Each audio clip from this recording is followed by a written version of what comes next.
지난주에 제가 약속한 대로 오늘 말씀드릴 주제는 14만 4천에 대해서 한번 말씀을 드리고 함께 공부를 하도록 하겠습니다. 평소에 아주 말을 잘 할머니 말 안 듣던 할아버지가 있었는데 심장병에 걸려가지고 그냥 돌아가셨어요. 의사가 이제 할아버지 이제 돌아가셨으니까 그냥 영안실에 모시세요 해가지고 이제 이 할머니가 그 할아버지를 관에다 담아가지고 막 가다가 관이 계단에서 덜커덩 했더니 할아버지가 덜커덩 하는 바람에 그냥 다시 살아나 버렸어요. 살아나가지고는 할아버지 정신이 들어보니까 관 속에 들어있으니까 이 뚝뚝뚝 막 관을 두드리면서 여보 나 살았어 안 죽었어. 그런데 할머니가 그 소리를 듣고 빨리 관 뚜껑 들고 저 할아버지를 해야 되는데 가만히 있더래요.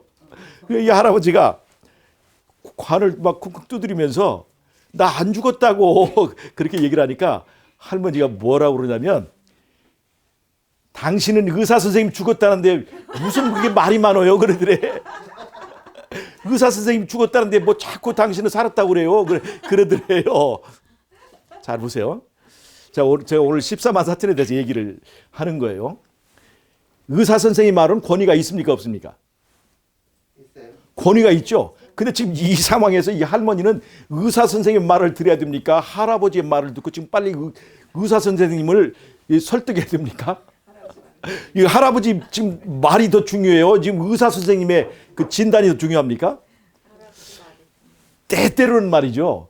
전문가의 말이 안 맞을 수도 있습니다. 이런 이 상황처럼 말이죠. 이 할아버지가 지금 살았다고 그러는데 할머니가 의사 선생님이 죽었다는데 왜 자꾸 당신은 말이 맞냐고.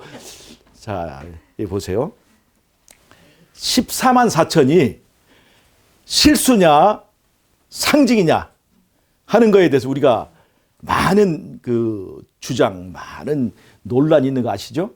여러분들 어떻게 생각하십니까? 14만 4천이 계시록 14장 1절에서 5절까지 또 계시록 7장에 14만 4천이 나오잖아요. 예, 14만 4천. 오늘 주제는 14만 4천입니다. 이 마지막 때에 중요한 역할을 수행하는 남은 무리 중에 남은 무리잖아요. 14만 4천이 여러분들은 상징이라고 생각하십니까? 실제 숫자라고 생각을 하십니까? 99%가 상징으로 알죠. 이게 의사의 말입니다. 의사의 말. 제가 지금 항상 의사의 말이 맞는다는 것은 아니라는 걸 제가 하려고 재미있는 얘기를 하나 해본 거예요. 왜 14만 4천을 실제 수라고 말을 못하느냐. 사실 우리 교회에서도 1970년도, 80년도까지만 해도 이걸 실제 수로 봤습니다. 근데 지금은 이제 99%가 상징으로 봐요. 왜 그러냐면 왜 14만 4천을 실제 수라고 이렇게 하기가 좀 거시기 하냐면 구원은 믿음으로 받는 건데 어떻게 숫자가 정해져 구원받는 사람 숫자를 정할 수가 있느냐 하는 거예요. 그 다음에 우리 교회만 전 세계적으로 한 2천만 명 됩니다. 근데 그 중에서 14만 4천 명만 구원을 받는다면 그럼 나는 뭐냐 하는 좌절감이 밀려오겠죠. 14만 4천 우리 목사님들하고 장로님들 빼고 나면 나머지는 어떻게 하라고. 그런 좌절감이 생기니까 이것을 상징수로 이렇게 그냥 덮어두게 됐어요. 이게 상당히 심각한 문제죠. 여러분 구원받는 사람이 마지막 때 구원받는 사람이 14만 4천 뿐이라고 한다면 이건 심각한 문제가 있습니다. 등수를 14만 4천 등까지만 자르고 나머지는 다 탈락이라고 한다면 우리는 어디 거기에 들어갈 조가 안 되겠잖아요. 여러분 잘 보세요. 14만 4천이 이게 구원받는 최대치가 된다면 문제가 될 수 있습니다. 근데 만약에 여러분 14만 4천이 최소치가 된다면 어떻게 되겠어요? 그럼 여러분 기쁜 소식 아닙니까? 14만 4천이 실제 수라고 한다면 구원받는 수치는 최소한 14만 4천은 됩니다. 자 보세요. 여러분 은혜 시기가 이제 끝나게 되겠죠? 예수님의 중보가 끝나면 은혜 시기가 언젠가 여기서 끝나게 됩니다. 그러면 이 끝나기까지 구원받는 사람이 14만 4천 명만 있을까요? 그러지 않습니다. 은혜 시기가 끝나기까지 14만 4천은 분명히 살아서 마지막 아마겟돈 전쟁을 수행하는 대표 선수예요. 그러나 구원에 관해서는요, 이 14만 4천 말고 믿고 나이 들어 죽는 사람, 믿고 병들어 죽는 사람, 믿고 순교당하는 사람이 은혜 시기가 끝나기까지 많이 있습니다. 실제로 예언의 시를 보면 마지막 사건들이라는 그 책에 보면 마지막 때에 많은 순교자들이 나올 것이라고 얘기했어요. 네? 그러니까 14만 4천은 특별한 목적과 특별한 역할을 수행하기 위해서 살아서 구원받는 그 무리니까 거기에는 14만 4천은 구원받는 무리에 들어가겠죠. 14만 4천 말고 순교하는 사람, 믿고 나이 들어 죽는 사람, 믿고 병 들어 죽는 사람, 믿고 차 사고로 죽는 사람, 믿고 순교하는 사람이 셀 수 없이 많습니다. 그럼 여러분, 구원받는 숫자로만 말하면 최소한 14만 4천 명은 보장되는 것이라고 하는 겁니다. 그러니까 구원받는 사람의 최대치가 14만 4천이 되면 그건 14만 4천 등까지만 구원받는다고 하는 것이니까 그 문제가 될 수 있어요. 그러나 마지막 때 하나님께서 14만 4천이라고 하는 특수한 사명을 가진 무리들 말고도 많은 사람이 예수 믿고 구원받습니다. 아멘. 제한이 없어요.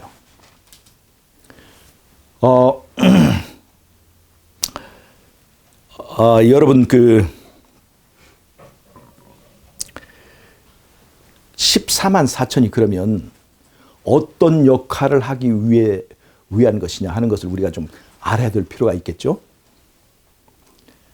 14만 4천은요, 구원의 기준이 아닙니다. 자, 보세요. 우리나라의 국민의 숫자를 14만 4천으로 딱 못 박아놓으면 그 문제가 될까 안 될까요? 문제가 되죠. 우리나라 전체 국민의 숫자를 어떤 정한 숫자로 꽉 해놓으면 그 다음에 태어나는 사람 여러 가지 문제가 되겠죠. 그러나 우리나라 국민의 숫자는 제한이 되어 있지 않습니다. 그래서 얼마든지 아이를 낳아도 되고 얼마든지 귀화도 할 수 있고 하는 거죠. 그러나 월드컵에서 일본하고 한국하고 경기를 치르는데 운동장에 들어가는 그 대표 선수를 11명으로 딱 정해놓으면 그것은 불법입니까? 합법입니까? 그런 경우는 있을 수 있습니까? 없습니까? 아무리 한국이 5천만 명, 일본이 1억 5천 명이 살아도 그건 국민들 숫자지만 운동장에서 경기에 참여하는 숫자는 딱 정한 수가 있을 수 있다는 겁니다. 14만 4천은 바로 그런 개념으로 보시면 돼요. 바로 은혜 시에 끝나고 7재앙 중에서 6번째 재앙 때 아마겟돈 전쟁이 있죠. 선악의 대쟁투의 클라이막스입니다. 어떤 신이 진짜 신이냐 하는 거에 대해서 그 영적 전쟁이 벌어졌을 때에 예수님 편에 선 그 군대의 숫자가 바로 14만 4천 명이라고 하는 것입니다. 그래서 이들은 특수한 훈련과 특수한 준비를 갖춘 채로 이 은혜 시기 끝날 때까지 준비되는 것입니다. 그래서 제가 오늘 여러분 이게 14만 4천이 실제 수냐 상징 수냐 이거 가지고 목숨 걸 필요는 없어요.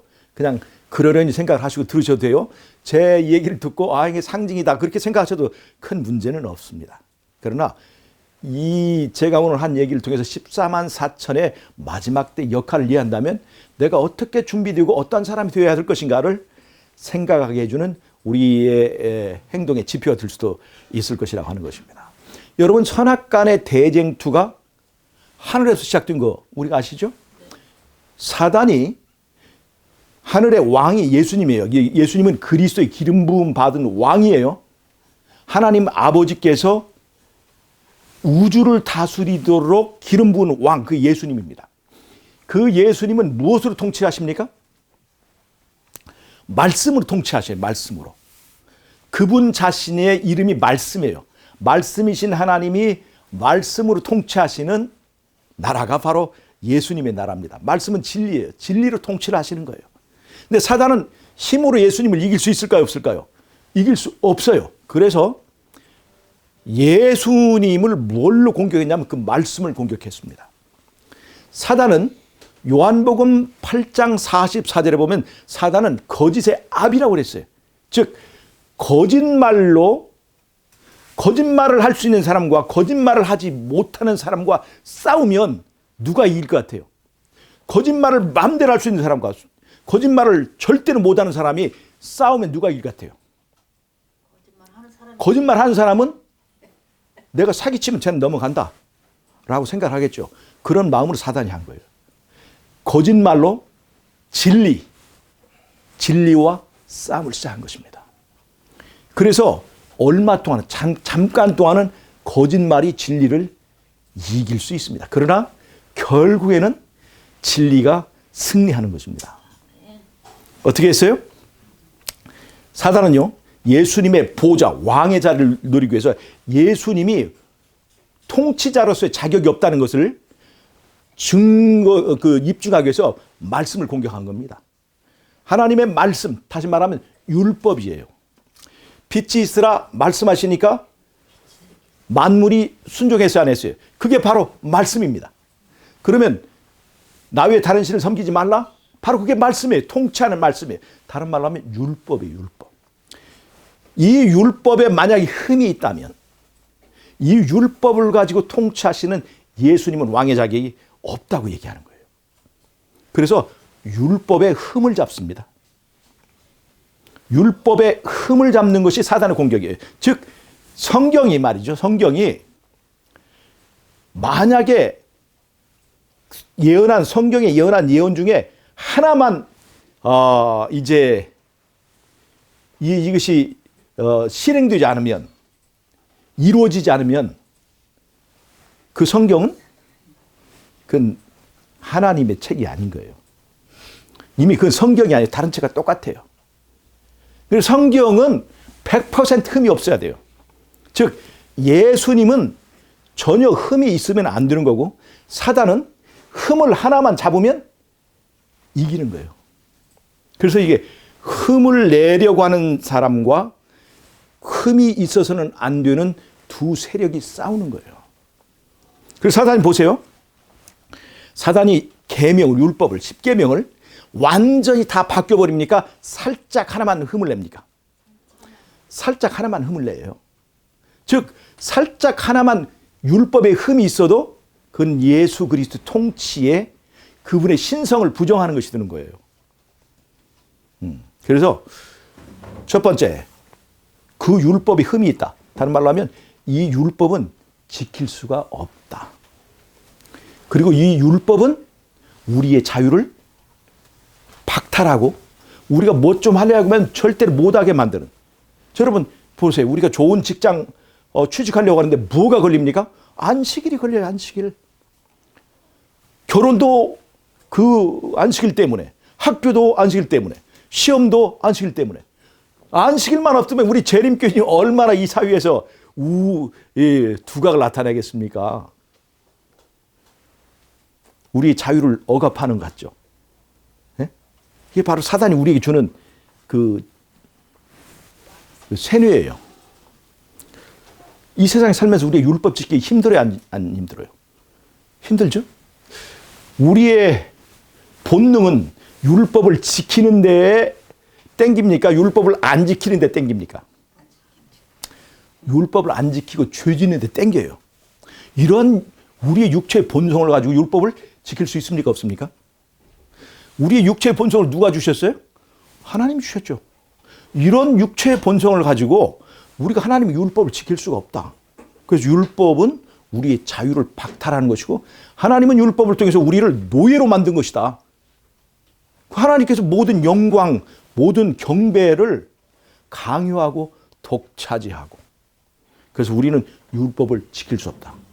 지킬 수 없는 율법을 강요하는 바로 예수님은 우리의 자유를 억압하는 독재자다. 그래서 그분은 우리의 왕이 되어서 안 되고 내가 이 피조물들의 자유를 주기 위해서 나는 이제 투사를 나선 것이다. 이것이 바로 사단의 도전입니다. 그래서 이러한 전쟁이 하늘에서 시작됐어요. 그래서 예수님은 말씀대로 살면 자유를 억압하는 것이 아니라 그 말씀이 너희를 자유롭게 할 것이다. 진리를 알지니 진리가 너희를 자유케 하리라. 이것이 예수님의 주장이에요. 율법을 지킬 수 없을까? 아니, 율법을 지키고도 남지. 어떻게 하면? 네 힘으로는 어렵지. 힘과 능으로 안 되지만 네가 나를 믿고 신뢰하고 네가 나에게 맡겨준다면 지키고도 남게 해준다 하는 것이 바로 예수님의 주장입니다. 사단은 지킬 수 없다.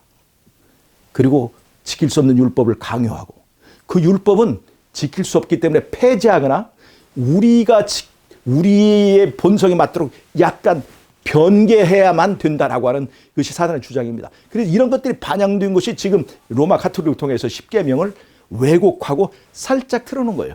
폐지하거나. 그래서 폐지의 정신이 어디 나와요?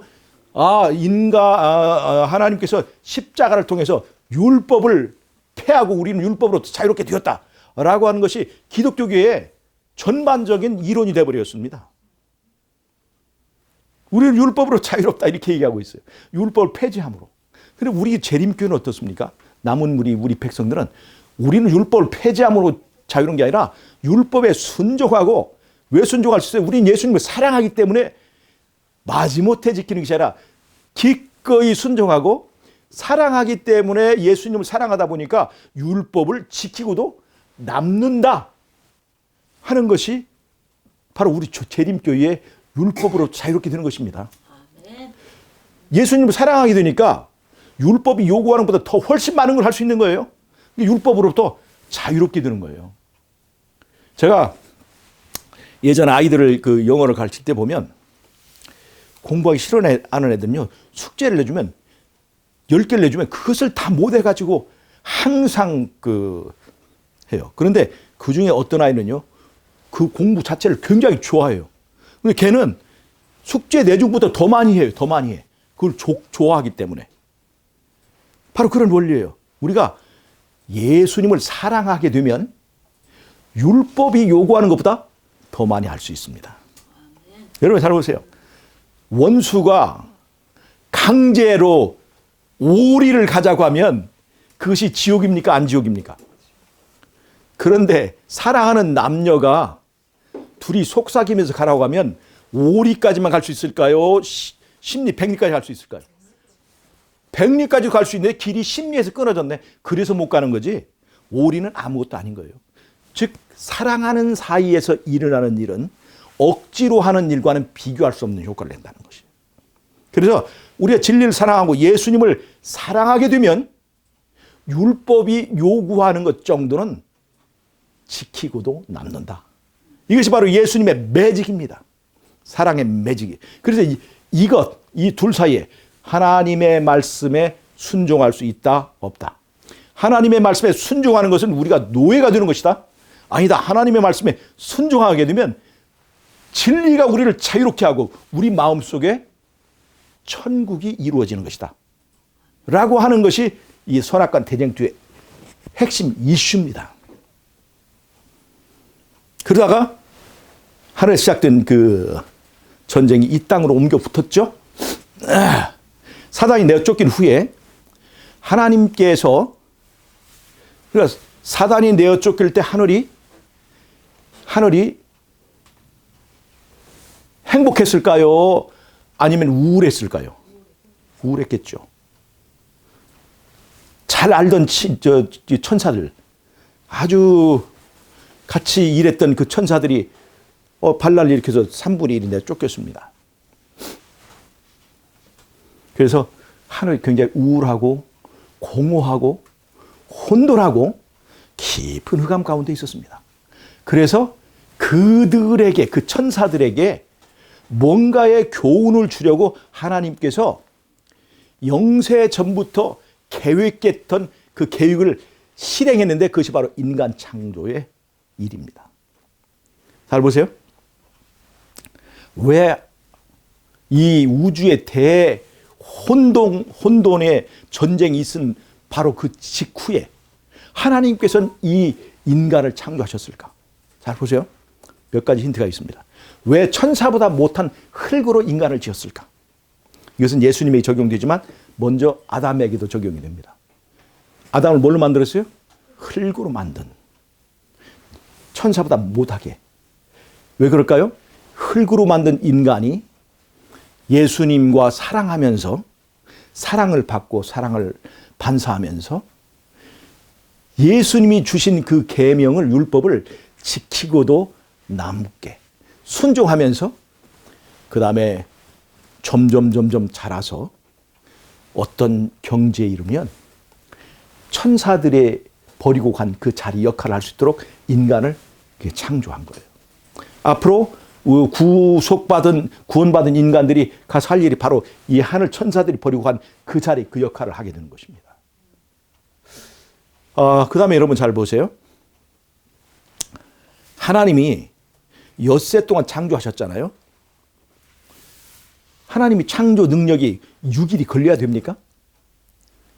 단순간에 그걸 다 창조할 수 있어요, 없어요? 다 할 수 있죠. 그런데 왜 6일간이라고 하는 그 시간을 창조하는데 쓰셨을까? 그때는 인간이 있었어요, 없었어요? 없었어요. 인간이 없었어요. 그런데 그때 그 창조의 과정을 누가 보고 있어요? 하늘에 온 우주의 거민들이 그 예수님께서 창조하시는 그 창조의 과정을 통해서 지금 교육을 받고 있는 것입니다. 무슨 교육을 받아요? 말씀의 본질을 깨닫게 되는 거예요.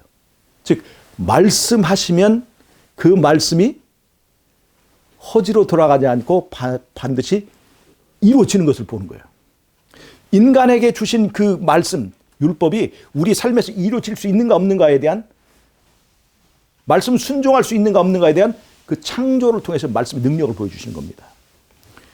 사람의 말은 말하면 말로 끝나죠. 그러나 하나님의 말씀은 말하면 말로 끝나지 않습니다. 빛이 있으라 말씀하시면 그 말씀은 곧 빛입니다. 이 원리를 여러분 아셔야 돼요. 하나님께서 우리에게 주신 말씀은 반드시 약속이 되어 있어요. 순종이. 누구의 힘으로? 말씀의 능력으로 그렇게 되는 것이에요. 그래서 하늘의 심리 상태와 똑같은 그 교훈을 담을 수 있도록 어디 시작해요? 땅이 혼돈하고 공허하며 흑암이 깊음 위에 있는 그 상태에서 한 지점에서 뭐라고 하셔요? 말씀하셔요. 하나님께서 말씀하십니다. 말씀의 능력을 보여주기 위해서 말씀하시는 거예요. 빛이 있으라 말씀하시니 그 말씀이 말로 되지 않고 말씀이 빛이 되는 거예요. 그럴 때 그 말씀의 결과가 어때요? 어두움 가운데 빛이 비치고 너무나 아름다운 거예요. 그것을 어떻게 하나님께서 보고 감탄하셨습니다. 하나님이 보시기에 좋았더라. 하나님이 보기에 좋았다고 하는 것은 엄청 좋은 걸 말해요. 엄청 좋은 거를. 우리 인간은 가벼워서 조금만 해도 좋다고 하지만 하나님은 온 우주의 모든 걸 다 보시고 다 하시는 그분이 볼 때 이야 끝내주네. 이렇게 말씀하시는 것은 엄청나게 아름다웠다는 것입니다. 즉 그것을 보는 천사들이 어떨까요? 말씀은 어두움을 만드는 것이 아니라 어두움에서 밝음을 만들어내는 것이다 하는 거예요. 그 다음에 여러분 처음에 시작할 때 무질서 혼돈이었죠. 말씀하실 때마다 뭐가 생기는가요? 말씀하실 때마다 질서가 생깁니다. 윗하늘과 아래 하늘이 나눠주고 공간, 하늘의 이 우주 공간이 만들어지고 그 다음에 셋째 날에는 바다와 육지가 갈라지면서 그 육지에 뭐가 생겨요? 말씀하심에 식물들이 나오고 그 식물들이 꽃을 확 피웁니다. 그럴 때 갑자기 이 세상에 꽃향기로 가득 차게 되는 거예요. 말씀의 결과는 지극히 아름다웠고 말씀의 결과는 지극히 향기로웠고 그래서 하늘의 천사, 대쟁투 휘말린 하늘의 천사들이 볼 때 하나님께서 말씀하신 그 말씀이 이루어졌을 때 점점 뭐가 되는 거예요? 낙원이 돼가는 걸 볼 수 있는 거예요. 생각해 보세요. 갑자기 꽃이 확 벌어지면서 각양각색의 향기가 이 온 지구를 다 뒤감았을 때 얼마나 감동적이겠어요. 천사들과 하나님 자신도 좋다 그렇게 감탄했어요. 그 다음에 여러분 아시죠? 그 다음에 이제 그 바다에 물고기가 채워지고 하늘에는 새들이 채워지고 마지막 여섯째 날의 마지막에 흙으로 하나님의 형상을 닮은 아담이 창조되었습니다. 잠언에서는 이 모든 창조가 될 때 하늘의 모든 별들이 그걸 보고 칭찬하고 박수를 쳤다고 그랬습니다.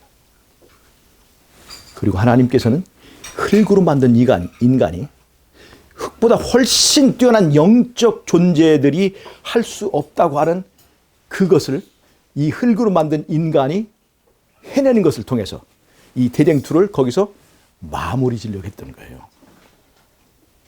즉 천사들이 할 수 없다고 하는 그 율법에 대한 순종을 만약 흙으로 만든 인간이 순종할 수 있다면 그 천사들의 입을 막을 수 있기 때문에 천사들보다 못한 흙으로 사람을 지으신 것입니다.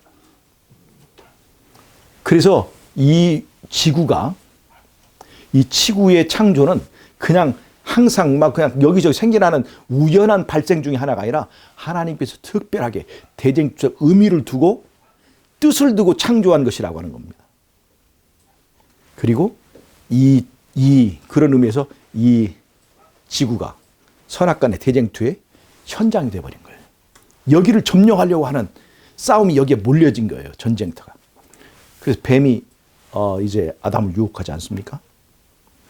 그런데 여기서 아담이 뱀의 유혹에 넘어간 거예요. 잘 보세요. 하나님의 계명 뭐였어요? 선악과를 따먹지 말라 했습니다. 선악과 위에 많은 과일나무가 있었습니까? 없었습니까? 배고팠어요? 안 고팠어요? 비 안 고팠습니다. 충분히 행복할 수 있을 만큼 많은 나무들이 있었습니다. 그거 먹고 행복할 수 있었어요. 그러니까 지키기 쉬워요? 어려워요? 하나만 금지됐으니까.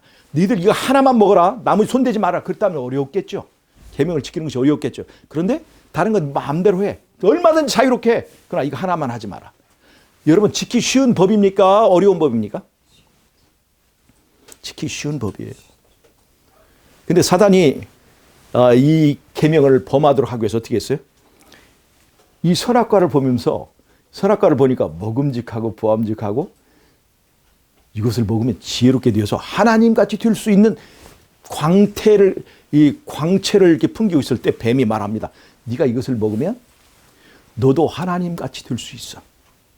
너 율법을 안 지켜도 돼. 네가 하나님같이 될 수 있는 거야. 그리고 나서 선악과를 보니까 정말 이걸 먹으면 정말 하나님같이 될 것 같은 지혜를 줄 것 같은 그런 광채가 거기서 났습니다. 그래서 인간이 하나님같이 되기 위하여 선악과를 따먹은 거예요. 그래서 인간이 거기서 쓰러진 겁니다. 여러분 예수님은 십자가에서 못 박혔다고 비로소 못 박혔다 생각하지만 사실은 이미 에덴 동산에서 예수님의 가장 큰 신뢰를 받았던 그 인간이 사단과 예수님이 커다란 대쟁투를 하는 그 과정에 있을 때 누구의 편을 들었어요? 사단의 편을 들어버린 거예요. 하나님 계명을 지킬 수 없다고 하는 그 편을 들어버린 겁니다. 이미 그때 예수님은 거기서 아담에 의해서 찔림을 받은 겁니다. 그래서 발동된 것이 남은 한 가지 비장의 카드가 뭐냐면 예수님이 직접 사람이 되어서 하나님의 율법을 순종할 수 있는지 없는지, 하나님의 율법을 순종하면 노예가 되는지 자유인이 되는지를 몸소 보여줘야만 됐습니다. 그것이 바로 예수님의 성육신입니다. 성육신이에요. 그래서 이런 과정이 된 거예요. 만약에 에덴 동산에서 아담이 승리했더라면 예수님이 굳이 그런 고난을 당할 필요가 없었어요. 아담이 실패했기 때문에 그 아담보다 더 못한 환경에서 예수님 태어나신 거예요. 그래서 예수님 나사렛에서 태어나셨습니다. 아담보다 못한 인성을 가지고 태어났어요. 그리고 승리하셨습니다. 여러분, 인간의 역사에서 중보자 없이 서게 되는 세 가지 시간이 있습니다. 중보자 없이 인간이 서는 세 가지 시험이 있는데, 첫 번째, 선악과 나무 밑에서 인간이 범죄할 때 중보자 없었습니다. 예수님이 그때는 범죄 전이니까 중보자 당연히 없었겠죠. 그 다음에 예수님이 시험 받을 때, 예수님의 삶, 그때도 중보자가 없었습니다. 그리고 마지막 인간 역사의 마지막에 한 번 중보자 없이 우리가 서는 때가 있는데, 그것이 바로 은혜의 시기가 끝나고, 즉 성소봉사가 끝나고 예수님 재림 때까지 7장 때, 그때 우리가 중보자 없이 서는데, 그때 살아남은 사람들이 바로 14만 4천이에요. 자, 이 14만 4천은 왜 있어야 됩니까? 예수님이 인간의 인성을 쓰시고 승리하셨습니다. 예수님이 인간의 인성을 쓰시고 승리하셨다는 것은 나만 이렇게 될 수 있다는 것을 보여주는 겁니까? 아니면 나와 같은 육신을 가지고 있는 너희도 나처럼 하면 너희도 승리할 수 있다는 걸 보여준 겁니까? 예수님이 굳이 인성을 쓰신 것은 우리의 모본이 되시기 위해서예요. 너희들이 율법을 순종할 수 없다고 하는데 내가 한번 인간이 되어서 보여줄게. 내가 너희들과 똑같은 육신을 쓰고 승리하는 것을 보여줄게. 그래서 예수님이 육신을 쓰고 승리하셨습니다. 그 메시지는 뭐예요? 너희들도 할 수 있어. 이걸 보여주는 거예요. 그게 바로 모본입니다. 어떻게 하면요? 예수님은 어떻게 했어요? 자기를 믿지 않고 아버지 하나님 믿었습니다. 자기 믿을만 했죠. 예수님은 자기 신성도 있고 인성을 쓰셨지만 신성을 버리지 않으셨어요. 자기 신성을 믿을 수도 있어요. 그렇지만 우리의 모본이 되기 위해서 자기를 믿지 않고 오로지 하나님께 맡기고 자기를 부인하고 하나님만 믿고, 그랬더니 성령의 능력이 그 일을 하게 해주셨습니다. 이것이 바로 예수님이 우리에게 보여준 죄 안 짓고 사는 삶에 대한 모본입니다. 할 수 있을까요, 없을까요? 자, 그런데 사람은 또 사단은 우리에게 이렇게 속삭입니다. 예수님은 하나님의 아들이기 때문에 그렇게 한 거지, 예수님 아닌 사람들은 안 돼. 그런 얘기를 해요, 안 해요? 우린 예수님이 아니니까 죄 지을 수밖에 없어. 그런 얘기 합니까, 안 합니까? 그런 얘기들이 다 어디서 나왔을까요? 사단이 우리에게 속삭이는 얘기들이에요. 그래서 마지막으로 예수님께서 이 아마겟돈 전쟁 때에 제시하는 것이 뭐냐면, 인간으로서 흠 없이 사는 사람들이 14만 4천 명을 증거물로 제시하는 거예요. 24만 4천이 뭐냐? 잘 보세요. 12 곱하기 1000입니다. 이거 14만 4천이에요. 여러분 잘 보세요. 12를 하면 12지파 갖고 12제자가 있잖아요. 12지파는요, 그 지파마다 성질이 다릅니다. 그 지파를 대표하는 보석이 달라요. 이건 뭐냐면, 지파는 하나의 단체적인 이 그룹입니다. 그다음에 제자는 단체와 상관없이 개인적인 12가지 유형이에요. 그래서 12 곱하기 12는 144개의 인간 유형을 말하는 거예요. 즉 예수님 아닌 사람도 하나님의 계명을 지키고 흠없는 상태에 도달할 수 있다는 것을 인간 전체를 144개 유형으로 나누었습니다. 그래서 144개 유형에다가 하나님의 계명에 순종할 수 있는 사람이 어떤 지역에서만 되는 것이 아니라 전 세계 전반적으로 그런 사람이 나올 수 있다는 것을 보여주기 위해서 곱하기 1000을 한 거예요. 어느 시대, 어느 지역, 어느 유형의 사람이라도 하나님의 계명을 지킬 수 있다는 이 증거물을 제시함을 통해서 바로 예수님이 사단과의 대쟁투에서 예수님의 말이 옳다는 것을 입증하는 증거물로 14만 4천을 제시하는 것입니다. 그럼 사단은 어떻게 하면 될까요?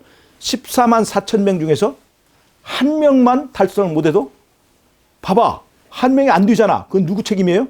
하나님 책임인 거예요. 그래서 안 된다고 했잖아. 내가 바로 그 안 되는 것 중에 하나야. 나는 죄가 있다는 거예요, 없다는 거예요? 죄가 없다는 거죠. 그러니까 14만 4천 명 중에서 한 명만 그것이 안 돼도 사단은 살아날 수가 있는 겁니다. 그래서 사단은 이 14만 4천이 달성되지 못하게 막습니다.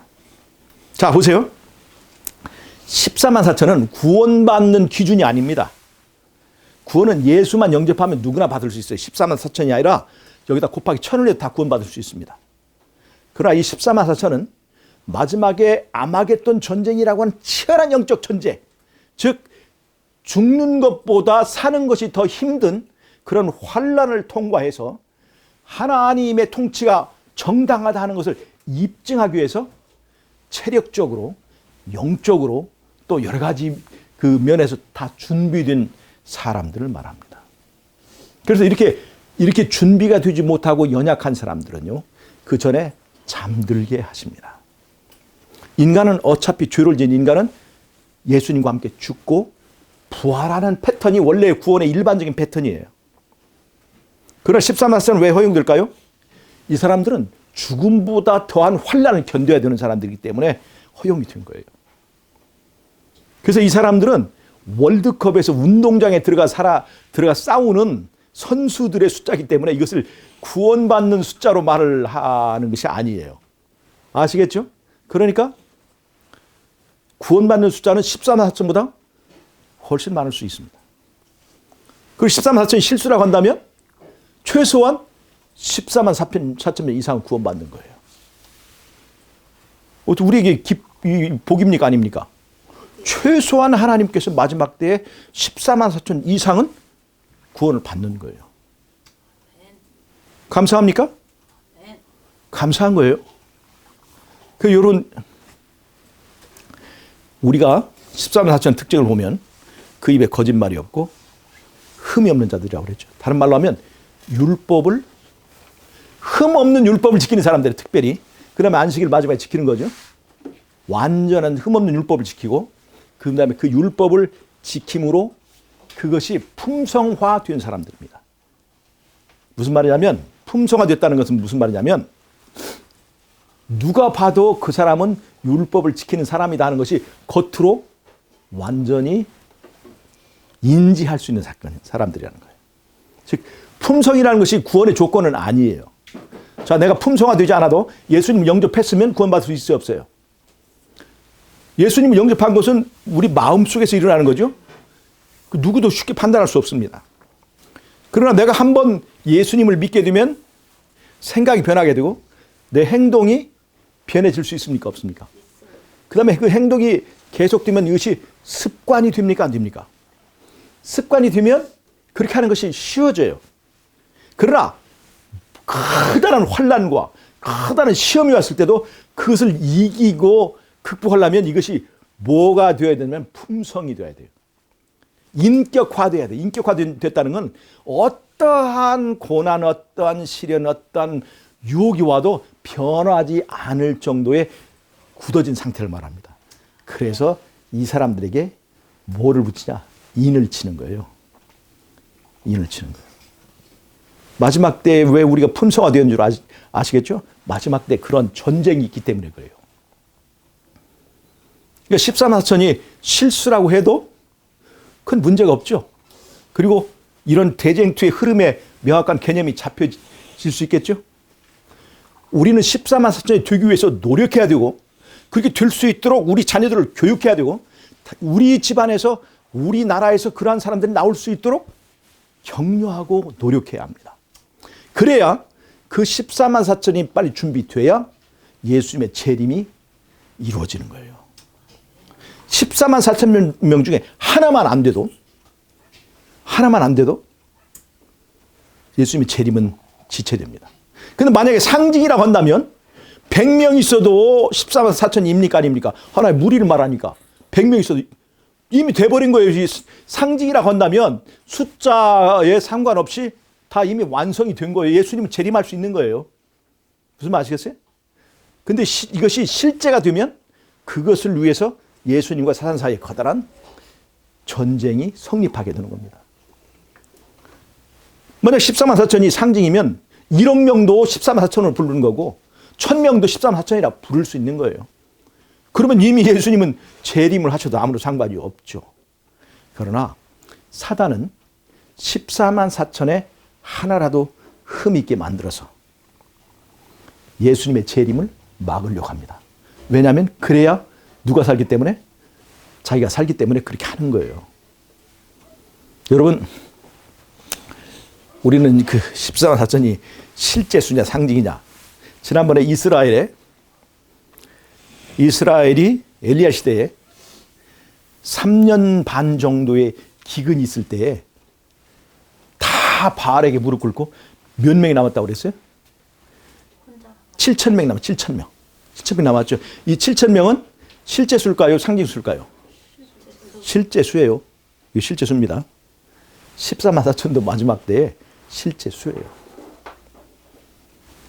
다 떡에 무릎 꿇을 때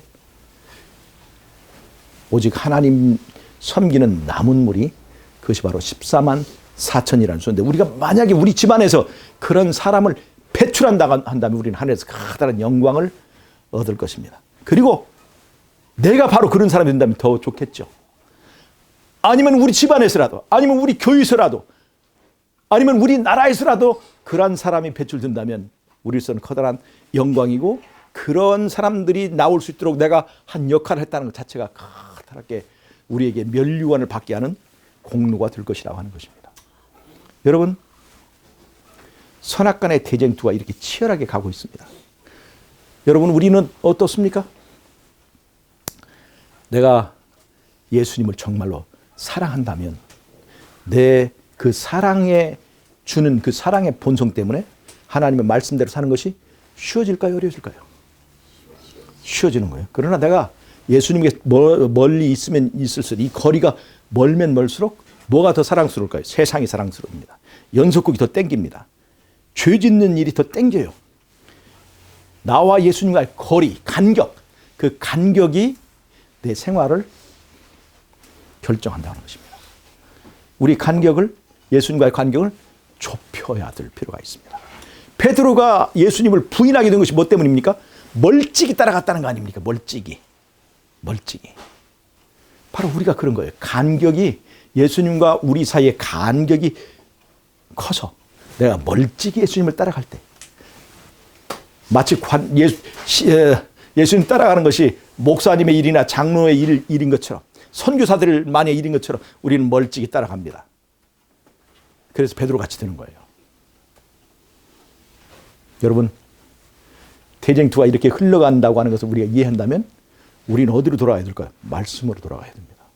지금 말씀으로 돌아가는 연습하고 우리 삶에 하나하나 실천해야 됩니다. 그렇지 않으면 돈의 위력, 세상의 쾌락의 위력, 텔레비전의 위력, 이 세상 사업에 성공하는 그 위력 때문에 우리는 예수님 따라하기 쉽지 않습니다. 등에 세상의 모든 걱정을 가득 지고 예수님 따라가기 너무 쉽지 않아요. 왜 예수님께서 그런 것들을 버리고 따라오라고 했을까요? 그 가는 길이 험하기 때문입니다. 그래서 여러분, 제가 오늘 14만 4천이 숫자가 상징이냐 실제 수냐 이걸 가지고 우리가 목매달려고 하는 것이 아니라 이런 것을 통해서 선악간의 대쟁투가 어떤 것인지를 우리가 이해하고 예수님의 싸움이, 사단과의 싸움이 승리로 돌아가기 위해서 내가 할 수 있는 일이 무언가를 생각할 수 있는 시간이 되길 바랍니다. 내가 이겨야 예수님이 이깁니다. 아시겠어요? 내가 이겨야 예수님이 이깁니다. 내가 이겨야 예수님의 재림이 촉진됩니다. 우리가 빨리 이 짐을 벗고 하늘에 가서 쉬었으면 좋겠습니다. 네, 기도하고 마치겠습니다. 하나님 우리 아버지, 오늘 또 이 안식일에 귀한 하나님의 말씀을 생각할 수 있게 해주셔서 감사합니다. 말씀이신 예수님을 우리가 믿고 가까이 따라가서 말씀의 능력으로 세상을 이길 수 있도록 우리를 도와주시옵소서. 예수님의 커다란 은혜가 오늘 여기 모인 모든 회중 위에 함께하여 주시옵기를 예수님의 이름으로 기도하옵나이다. 아멘.